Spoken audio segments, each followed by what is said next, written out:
Hello, good afternoon. Welcome back to Question and Research. Please like, subscribe, comment. Also, follow me on Instagram. My Instagram name is Question and Research. You can follow me over there, and it's all one word, no symbols. Octavia Butler will be the person for today for this Black History moment. Octavia Butler, the first time I've ever heard of her was when last year in 2019 when I was reading about her in Essence, and it was just basically honoring her and her works and how she was what genre of writing that she did. So her genre of writing is sci-fi, and that made me look at her even more because just recently, and I'm not saying that there was never an interest in the African American or people of color um, minds to be a part of scary movies or some type of sci-fi um, movie or works in anything. But it just seemed like now is a big surge in that. And I'm actually pretty happy about that because we're just not restricted to one thing. We're not monolith. So Octavia, she was born June of 1947 and she passed in February of 2006. She was dyslexic, she was shy, and she was a daydreamer. And being dyslexic, that can really take a toll on people, but she found her strength in writing. She started writing at the age of 10 in the 1970s. She began her writing. She also earned an associate's degree from Pasadena City College. So I'm going to let you know she grew up in California. She often went to a lot of workshops, writing workshops, just to continue to hone her skill in writing. So that's really good. She was really serious about her craft. Often she would take like to support herself because being a writer is not always easy. It's not always where you rolling in dough. So she also had to support herself. So she take a lot of odd jobs. So she did that. And it's also helped her with her writing so she can set a strict schedule so she can be disciplined in her writings. So here are a couple of her notable works: Parables of the Sower, Parables of the Talents, and Bloodchild and Other Stories.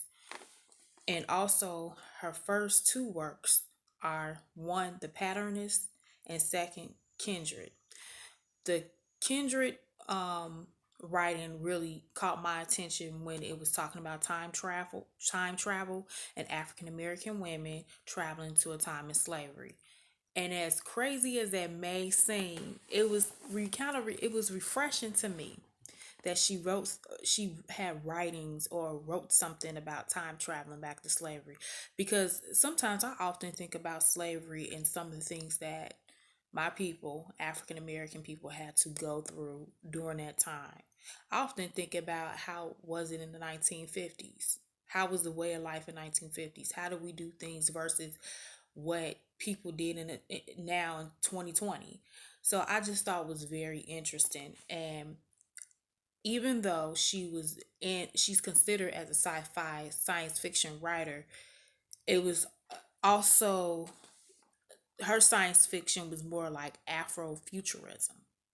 So that's what made it, a little bit different and a more identifiable to other people, who people of color, black people. She also won awards for her writing, her works, Hugo and Nebula. And I'm just really happy that I found out about her because I wanted, the whole point of me doing this whole series on Black History Month is to find people that are known but not as known, or maybe some known people, but I wanted to do something different, to educate people and also educate myself. Now, here we go. I got my sources from biography.com about her, and this is a quote. So I usually end it with a quote. So this is a quote from her. If my mother had not put up with all those humiliations, I would not have eating very well, or live very comfortably. So I wanted to write a novel that would make others feel the history, the pain and fear that black people had to live through in order to endure. So that was pretty powerful right there. So her writings give, and I think what any writer, any good writer would like to um, give their audience, give their audience of what it was like for them, or give some part of their personality or their soul or spirit to the writing so they can make it relatable to other people. And she has done that. Also, after I found out about Octavia Butler, when I read the Essence and did some other research on her, one day it was in the morning and I was going to work, and I saw this young lady reading Parables of the Sowers. I was like, wow, that's very interesting. It was just, to me, I just felt like it was completely random, but maybe it wasn't random. But I just thought that was just like a nice little soft spot for me, because it was like, oh, I just finished, reading about this lady. I never knew about her. And now it looked like a teenager who was in high school was studying some of her works. So that was really good. Thank you again. Continue to have a blessed day. Enjoy this Black History Month. Like, subscribe, comment, and share. Give your own personal comments about what you think about Octavia Butler, or what you think about this channel. And I look forward to hearing from you again. Have a good night, have a good day, and a good night.